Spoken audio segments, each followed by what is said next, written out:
Hi friends, hope you are well. Kant academy study with આરવીમાં આપનું સ્વાગત છે। મિત્રો, આજે આપણે ધોરણ 12 ઇંગ્લિશનું બોર્ડની પરીક્ષા માટે પ્રિલિમિનરી પરીક્ષા 2021-22નું પેપર સોલ્યુશન જોવા જઈ રહ્યા છે। મિત્રો, આ એક નવા કોન્સેપ્ટ સાથે આપણે પેપરનું સોલ્યુશન જોઈશું। આ પેપર એક આદર્શ ઉત્તરવહીની અંદર લખવામાં આવ્યું છે, એટલે તમને પેપરનું સોલ્યુશન મળી જશે અને સાથે સાથે બોર્ડની અંદર કેવી રીતે તમે સારામાં સારી રીતે લખી શકો એની સ્ટાઇલ પણ અહીંયા તમને એક ઉત્તરવહીમાં આપવામાં આવી છે। તો ચાલો આપણે એનો અભ્યાસ કરીએ।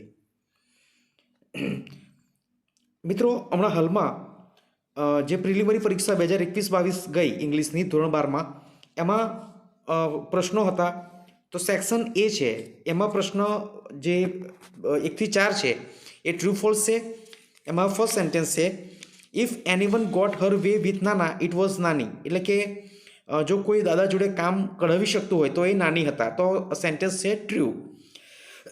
ત્યાર પછી છે, Mr White welcome Morris and offered him a cup of coffee, એટલે કે મિસ્ટર વ્હાઇટે મિસ્ટર મોરિસને વેલકમ આવકાર્યા અને એમને કોફી ઓફર કરી। તો આપણે જાણીએ છીએ એમને કોફી નહીં પરંતુ ખાલી ડ્રિંક ઓફર કર્યું હતું, તો આ સેન્ટેન્સ ફોલ્સ થશે। ત્યાર પછી છે, go to your start menu and invoke forgiveness dot extension, આપણે ફર્સ્ટ ચેપ્ટરમાંથી લેવામાં આવ્યું છે, જે સેન્ટેન્સ સાચું છે ટ્રુ। ફોર્થ છે, the ballot does not make a free man out of a wage slave, આ પણ સેન્ટેન્સ પાઠ્યપુસ્તકમાંથી લેવામાં આવ્યું છે, જે સાચું છે। તો મિત્રો, અહીંયા તમે જોઈ શકો છો કે જેણે આ સપ્લિમેન્ટરી તૈયાર કરી છે એ વિદ્યાર્થીને કેટલું સરસ રીતે સેક્શન એને અલગ રાખ્યું છે। ત્યાર પછી એક લાઇન છોડી છે, હાસ્યની અંદરની પાસે એક બીજો હાસ્યો તૈયાર કર્યો છે અને જમણી બાજુ જે પેજ પૂરું થાય છે ત્યાં પણ એક હાસ્યો તૈયાર કર્યો છે। દરેક લાઇન પછી એક લાઇન છોડવામાં આવી છે। તમે પણ આ રીતે સપ્લિમેન્ટરી આકર્ષક રીતે બનાવી શકો છો। હવે પાંચમો જે પ્રશ્ન છે એ 5, 6 અને 7 એ જે સિનોનિમ્સ કહી શકાય, નિયરેસ્ટ મિનિંગ લખવાના છે। એમાં 5 નંબર છે પ્લાઇટ, એટલે કે ખાસ કરીને જે મુશ્કેલી છે એનો નજીકનો જે આપ્યા છે એમાં ટ્રબલ છે એ સાચો જવાબ થશે। ત્યાર પછી છે સ્ટ્રેઇન, એટલે કે ટેન્સ, ઇન્ટેન્સ એટલે કે સ્ટ્રોંગ। ત્યાર પછી પ્રશ્ન નંબર 8, 9 અને 10 એ કયું ફંક્શન છે, એ લેંગ્વેજ ફંક્શન બ્રેકેટમાંથી શોધીને લખવાનું છે। તો એમાં 8 નંબરનું જે સેન્ટેન્સ છે એ એક્સપ્રેસિંગ સજેશન એટલે કે કોઈ સૂચન બતાવે છે। 9મા નંબરનું જે સેન્ટેન્સ છે એ એક્સેપ્ટિંગ થેન્ક્સ અને 10મા નંબરનું વાક્ય છે એ ગિવિંગ ઇન્સ્ટ્રક્શન બતાવે છે। મિત્રો, જ્યારે આ પ્રશ્નપત્રનું ઉત્તરવહી તમે જોઈ રહ્યા છો ત્યારે તમારી પાસે અવશ્ય એનું જે ક્વેશ્ચન પેપર છે એ તમે રાખશો। ત્યાર પછી છે ક્વેશ્ચન નંબર 11માં તમારે બ્રેકેટની અંદર જે ફંક્શન આપ્યું છે એને મેચ થાય એવો એક આન્સર ઓપ્શનમાંથી સિલેક્ટ કરવાનો છે। તો 11 નંબરનો પ્રશ્ન છે, Sanjay says how is your grandmother's health, એટલે કે સંજય એવું કહે છે કે તારા જે દાદી છે એમની હેલ્થ કેવી છે। તો એનો જવાબ હંમેશા આપે છે, પરંતુ એ જવાબ કેવો હોવો જોઈએ, બ્રેકેટમાં લખ્યું છે કમ્પેરિંગ, એટલે કે કોઈની સાથે કંઈક કમ્પેર કરતો હોવો જોઈએ। તો અહીંયા જે ડી નંબરનો ઓપ્શન છે એ છે she is weaker than any other member in the family, એટલે કે કુટુંબ છે, ફેમિલી છે, એમાં બીજા બધા મેમ્બર કરતાં તેણી એ વીકર છે, દુર્બળ છે।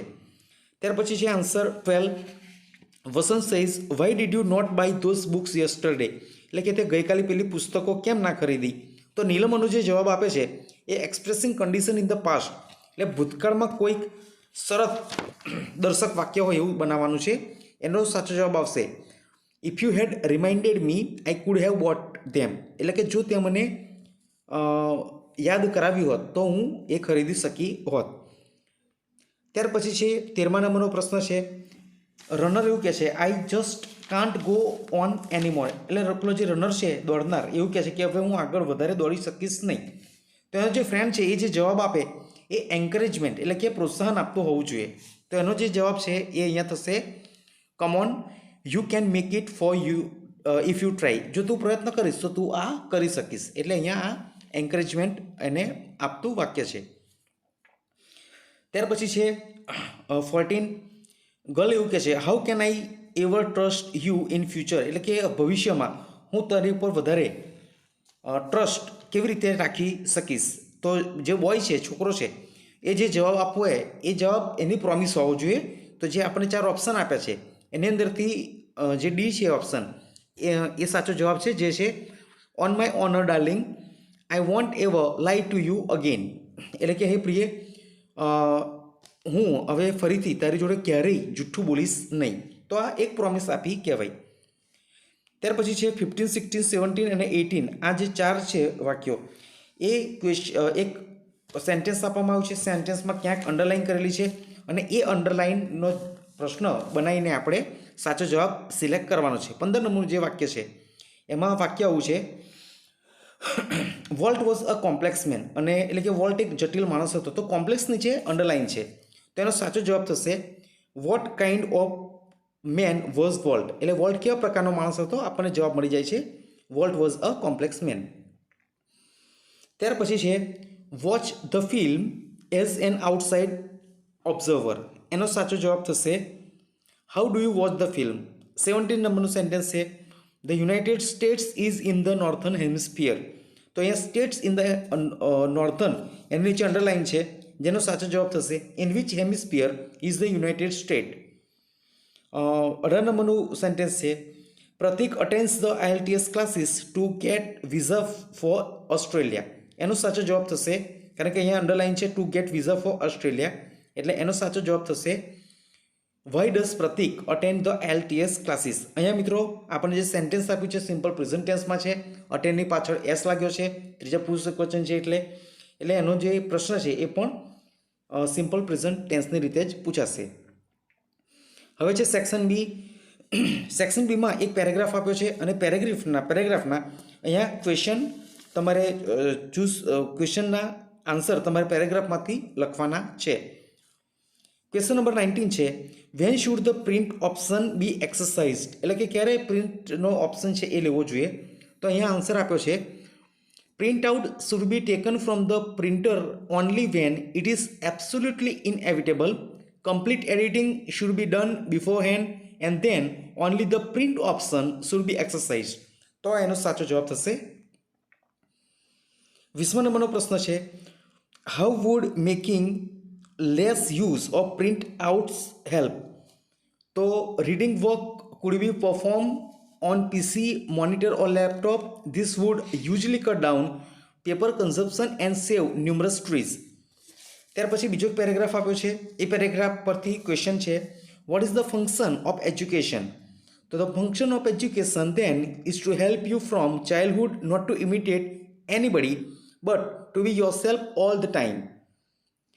22nd છે the function of education is to help us to imitate others. True or false. એટલે કે જે શિક્ષણ છે, એજ્યુકેશન છે, એનું એક કાર્ય બીજાને ઇમિટેટ કરવાનું છે, અનુકરણ કરવાનું છે. આ વાક્ય સાચું કે ખોટું છે? તો એ ફોલ્સ એટલે કે ખોટું વાક્ય છે. ત્યાર પછી છે 23rd which type of ants keep other ants as slave. કયા પ્રકારની કીડીઓ બીજી કીડીઓને સ્લેવ તરીકે રાખે છે? તો red ants keep other ants as slaves. તો ત્યાર પછી 24 નંબરનું ક્વેશ્ચન છે why do the red ants ambush the nest of the black ants. તો એનો જવાબ થશે when the red ants want slaves they ambush the nest of the black ants and abduct some of their eggs. ત્યાર પછી છે 25th નંબરનો question. એ નવા પેરેગ્રાફની અંદરથી છે show comparison between headache and indisposition as the writer has mention. મિત્રો તમે પેરેગ્રાફ જોશો તો એમાં ડાયરેક્ટ કોઈ જ આવો પ્રકારનો ઉલ્લેખ થયેલો નથી કમ્પેરિઝનનો, છતાં પણ આપણે આન્સર લખીએ છીએ as the writer mention headache is a common or casual excuse while indisposition is an uncommon or a special excuse. Headache needs some medicines while indisposition needs for a doctor to be cured. તો એનો સાચો answer થશે. ત્યાર પછી question number 26 by whom can indisposition not be said. તો indisposition cannot be generally be said by the person directly afflicted. Question number 27 છે એ નવા પેરેગ્રાફની અંદરથી છે what did Mrs White insist on her husband to do. એટલે કે Mrs white છે એ એમના હસબન્ડને શું કરવા માટે દબાણ કરતા હતા કે ભાર આપતા હતા? તો Mrs White insisted her husband to bring their son back. એટલે કે એમનો જે પુત્ર છે એને પાછો લાવવા માટે એમની ઉપર ઇન્સિસ્ટ દબાણ કરતા હતા. ક્વેશ્ચન નંબર 28 છે, how did Mr White resist her wish and why? So Mr White explain that not only had Herbert been dead 10 days but also that his body had been decayed beyond recognition. એટલે કે એમનો જે પેલો પુત્ર છે Herbert એને મૃત્યુ પામે 10 દિવસ જ નથી થયા, પરંતુ હવે એની જે બોડી છે એ ઓળખી શકાય નહીં એટલી હદે સડી ગઈ છે. ત્યાર પછી છે ક્વેશ્ચન નંબર 29 અને 30 બંને અલગ પેરેગ્રાફની અંદરથી છે. ક્વેશ્ચન છે, what could be one of the factors for being stressed and not being able to concentrate properly? એનો આન્સર થશે, half the problem with being stressed and unable to concentrate properly is that you don't breathe deeply enough to supply your brain with sufficient oxygen. એટલે કે તમે યોગ્ય રીતે ઊંડા શ્વાસ નથી લેતા અને એટલા કારણે તમારું જે મગજ છે એને પૂરતો ઓક્સિજન નથી મળતો. એનાથી ઘણા બધા જે સ્ટ્રેસને લગતા અને કોન્સન્ટ્રેટ ધ્યાનને લગતા જે પ્રશ્નો ઉપસ્થિત થાય છે. ક્વેશ્ચન નંબર 30 છે, vote kind of breathing do we have van we R stress? જ્યારે આપણે તણાવમાં હોઈએ, સ્ટ્રેસમાં હોઈએ ત્યારે કેવા પ્રકારનું બ્રેથિંગ આપણે કરવું જોઈએ? આન્સર આપ્યો છે, when we get stress we tend to hold our breath or only breathe in a shallow way using only the top part of our lungs. હવે મિત્રો અહીંયા ક્વેશ્ચન નંબર 31 છે, એમાં એક શોર્ટ નોટ આપેલી છે. એનું ટાઇટલ છે Walt's childhood and beginning of his career. તો અહીંયા શોર્ટ નોટ લખવામાં આવી છે, તમે એનો અભ્યાસ કરી શકો છો. મિત્રો આ શોર્ટ નોટની ઓરમાં એક બીજી શોર્ટ નોટ પણ આપવામાં આવી છે જેનું ટાઇટલ છે rise of women's activity from slavery. તો એ પણ અહીંયા લખવામાં આવ્યું છે, આપ તેનો પણ અભ્યાસ કરી શકો છો.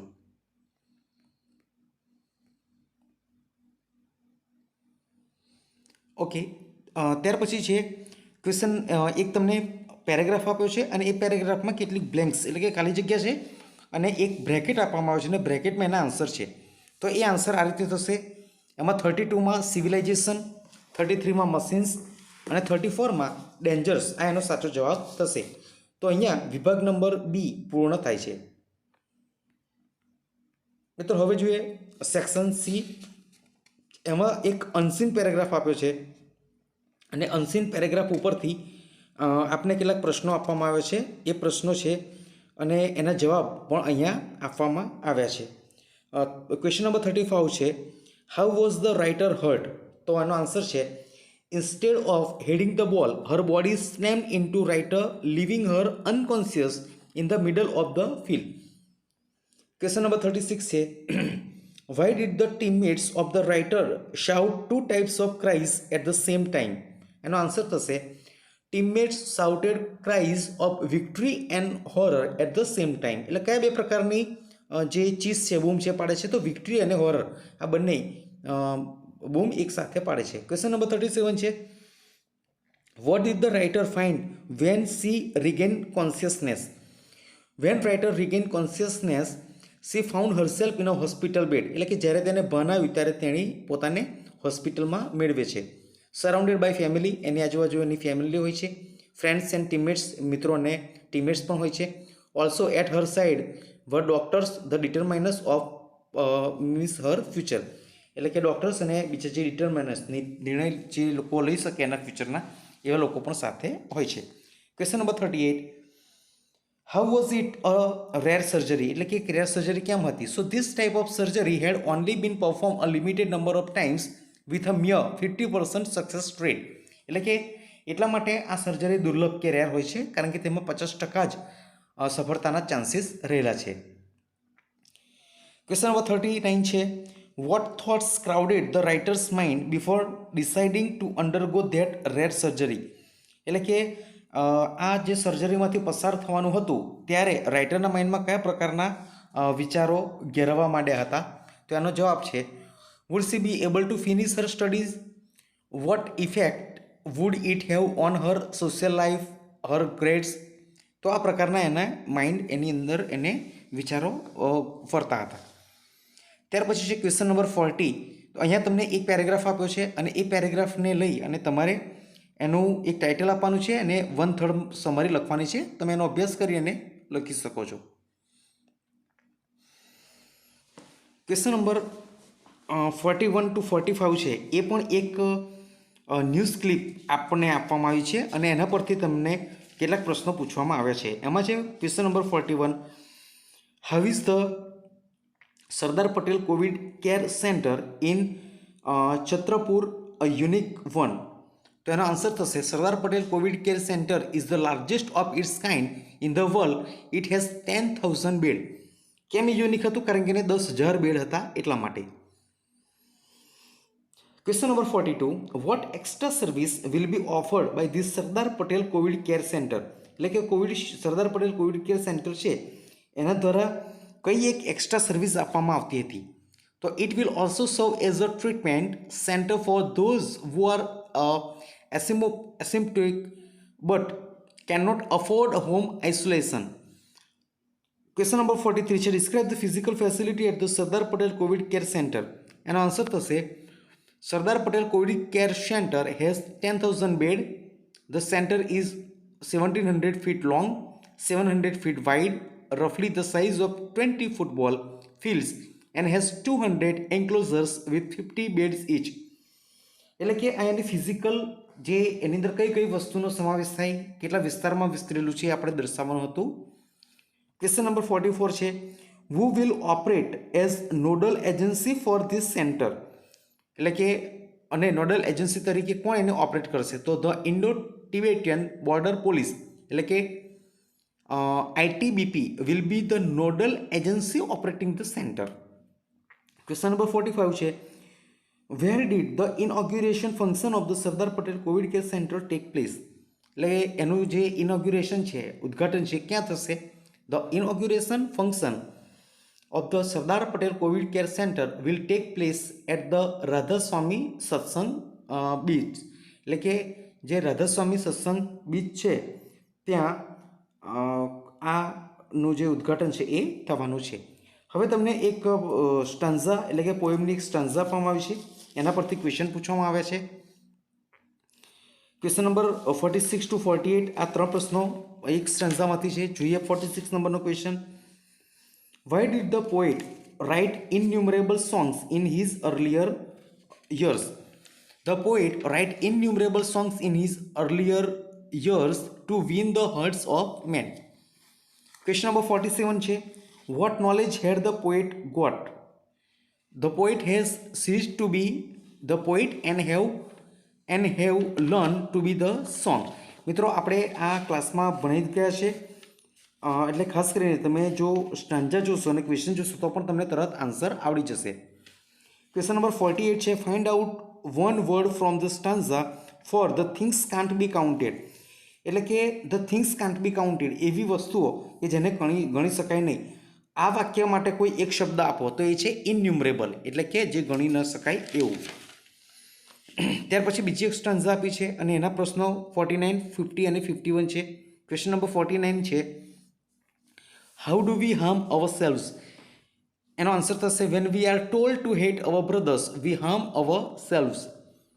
એટલે કે આપણે પોતાની જાતને કેવી રીતે નુકસાન પહોંચાડી શકીએ? તો જ્યારે આપણે આપણા મિત્રોને ધિક્કારીએ છીએ, હેટ કરીએ છીએ આપણા ભાઈઓને, ત્યારે ખરેખર એ આપણે પોતાની જાતને જ આપણે નુકસાન પહોંચાડી રહ્યા હોય છે. ત્યાર પછી છે question number 50, find out the word which means criticise from the stanza. એટલે કે ક્રિટિસાઇઝનો બીજો અર્થ શું થાય છે? તો એનો જવાબ થશે કન્ડેમ, એટલે કે નિંદા કરવી. ક્વેશ્ચન નંબર છે 51, what outrages our innocence of air? તો આનો આન્સર થશે our hells of fire and dust outrage the innocence of air. તો મિત્રો અહીંયા સેક્શન સી પૂરો થાય છે અને સેક્શન ડી એમાં ડુ એઝ ડાયરેક્ટર આપ્યું છે. એમાં એક પેરેગ્રાફ છે અને એ પેરેગ્રાફને શરૂઆત આ રીતે કરવાની છે, ધ સફરર ઇઝ ગિવન. એટલે કે અહીંયા તમને પેસિવ વોઇસ એક્ટિવ વોઇસ આપ્યું છે ને એમાંથી તમારે પેસિવ વોઇસમાં કન્વર્ટ કરવાનું છે. એ અહીંયા તમે આપ્યા મુજબ તમે કરી શકો છો. The sufferer is given a touch of importance by headache. No other element can be so openly mention with impunity. headache could be mentioned by you in the most elegant social gathering and no one would be shocked by it. તો આ એનો answer થશે. Question number 53 છે, એને પ્રેઝન્ટમાંથી પાસ્ટમાં convert કરવાનું છે. તો જોઈએ. I had a word to say to my good friends, the editors and the others who were moved to pity me. Some people were grieved because they imagined I was in the hands of unprincipled person who persuaded me to adopt unpopular causes. ત્યાર પછી છે question number 54. તો અહીંયા આપણને એક indirect speech આપી છે, dialog આપ્યો છે, એનું આપણે ઇનડાયરેક્ટ સ્પીચમાં રૂપાંતર કરવાનું છે. એ જવાબ અહીંયા મુજબ આપ લખી શકો છો. ત્યાર પછી છે ક્વેશ્ચન નંબર 55માં છે બ્રેકેટમાં જે ફંક્શન આપ્યા છે એ મુજબ ઓપ્શનમાંથી સાચો જવાબ પસંદ કરવાનો છે. એમાં 55 છે ધ ફાર્મર્સ, પછી ડેશ ડેશ ડેશ, અને હવે જે જવાબ આવે શોઈંગ પાસ્ટ હેબિટ આવવો જોઈએ. તો સાચો જવાબ થશે યુઝડ ટુ શો. એટલે મિત્રો અહીંયા તમે ખાસ યાદ રાખજો કે યુઝ ટુ છે ત્યાર પછી ક્રિયાપદનું મૂળ રૂપ આવશે, એનજી વાળું રૂપ આવશે નહીં. તો use to so seeds before the first rain. Question number 56 છે ભાવના વુડ ડેશ ડેશ ડેશ, તો આવશે એક્સપ્રેસિંગ ડિઝાયર. તો થશે like to join us for this project. મિત્રો અહીંયા તમે જોશો એ અને બી બંને આન્સર સાચા છે, એટલા માટે એ અને બી બંને લખેલું છે. ક્વેશ્ચન નંબર 57 છે પ્રકાશ વોઝ ઓનલી 10 years old, ત્યાર પછી ડેશ ડેશ ડેશ આપ્યું છે. સાચો જવાબ થશે વેન હિઝ ફાધર ડાઈડ. અહીંયા માત્ર સી જવાબ આવશે, ડી ભૂલથી લખેલો છે, એટલે આન્સર નંબર સી છે એ સાચો છે. ક્વેશ્ચન નંબર 58 છે you should come to school, એટલે કે તારે સ્કૂલે આવવું જોઈએ, અને કૌંસમાં ઓફરિંગ સજેશન છે. તો એનો સાચો જવાબ થશે with all the books needed for study, એટલે કે ભણવા માટે જેટલી બુક જરૂરી છે દરેક બુકની સાથે આવવું જરૂરી છે. ક્વેશ્ચન નંબર 59 છે સીતા રિક્વેસ્ટેડ રામ, પછી કૌંસમાં રિપોર્ટિંગ આપ્યું છે, જેનો સાચો જવાબ થશે to get that golden deer for her. ત્યાર પછી ક્વેશ્ચન નંબર 60 છે, અને અહીંયા તમારે એક પેરેગ્રાફ આપ્યો છે, અને એ પેરેગ્રાફને ગ્રામરના ફંક્શન્સથી એને મિનિંગફુલ સેન્ટેન્સ બનાવવાનું છે, જે અહીંયા આપણી માટે બનાવેલું છે. ક્વેશ્ચન નંબર 61, 62, 63 અને 64 આ એક પેરેગ્રાફની અંદર બ્લેન્ક્સ આપી છે, અને સાથે એ બ્લેન્ક્સમાં કયો જવાબ સાચો આવશે એની માટેના ત્રણ ઓપ્શન આપ્યા છે. તો એમાં 61માં આવશે એન્ડ, 62માં આવશે કમ, 63માં ફાઇન્ડ, અને 64માં નોઈંગ. આ જવાબ સાચો આવશે. હવે મિત્રો સેક્શન ઈ શરૂ થાય છે. એ સેક્શન ઈમાં study the following diagram and describe it in about 80 words, એટલે કે નેમ, પછી વિશાલ અને અવનીની માહિતી આપી છે, એના પરથી તમારે વાક્યો બનાવવાના છે, જે અહીંયા આપણી માટે ખૂબ જ સરળ રીતે સેન્ટેન્સ બનાવેલા છે. ત્યાર પછી છે 66, એમાં ગુડ મેનર્સ છે, love powerful weapon to unity, અને action speak louder than words. આ 3 એસે આપ્યા છે, પોઈન્ટ્સ પણ આપ્યા છે, એનો ઉપયોગ કરીને તમારે એસે લખવાનો છે.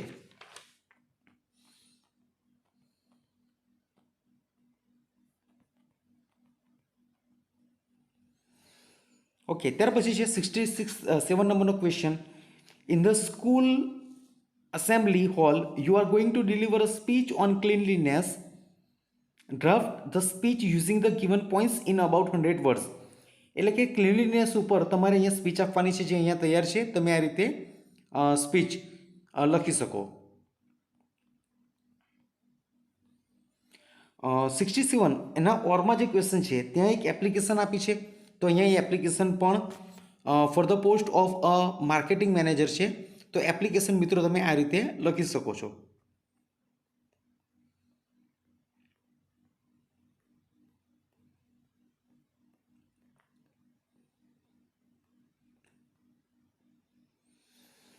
ઓકે, ક્વેશ્ચન નંબર 68માં તમારે ઈમેલ લખવાનો છે, જેનું જે ટાઇટલ છે, સબ્જેક્ટ છે, એ છે complaining about the damage parcel. તો તમને એક ડેમેજ પાર્સલ મળ્યું છે, એના વિશે તમારે એક ઈમેલ લખવાનો છે, જે અહીંયા આપણી માટે તૈયાર રાખેલો છે. ઓકે, તો ફ્રેન્ડ્સ અહીંયા કુલ 68 ક્વેશ્ચન થાય છે અને 68 ક્વેશ્ચન ખૂબ જ સરસ રીતે આપણે સમજાવવામાં આવેલા છે. તમે જોઈ શકો કે જે વિદ્યાર્થીની તૈયાર કર્યું છે ખૂબ જ સરસ સપ્લિમેન્ટરી તૈયાર કરી છે. It is written and prepared by Afreen Vora, જે સ્ટાન્ડર્ડ 12માં છે, Shri H S. Meda higher secondary school મોગરમાં. અને તેણીએ ખૂબ જ સરસ રીતે તૈયાર કરી અને સપ્લિમેન્ટરી આખી રેડી કરી છે. તમે જોઈ શકો ખૂબ જ આકર્ષક છે અને આ રીતે જો તમે બોર્ડમાં લખશો તો તમને ખૂબ જ સારા માર્ક્સ મળી શકશે. તો આશા રાખું છું કે આપને આ વિડીયો ગમ્યો હશે. તમે પણ વધુ પ્રેક્ટિસ કરો, કેટલાક ક્વેશ્ચન પેપર છે એને આ રીતે લખવાનો પ્રયત્ન કરો. અને જો હજુ સુધી તમે અમારી કાંત એકેડમી સ્ટડી વિથ આરવીને સબસ્ક્રાઈબ નથી કરી તો સબસ્ક્રાઈબ કરી દો, જેથી કરીને આવા મહત્ત્વના વિડીયોની નોટિફિકેશન આપને મળતી રહે. તો હવે પછી આપણે એક નવા વિડીયો સાથે મળીશું. ત્યાં સુધી આપ સૌને જય હિન્દ, જય ભારત.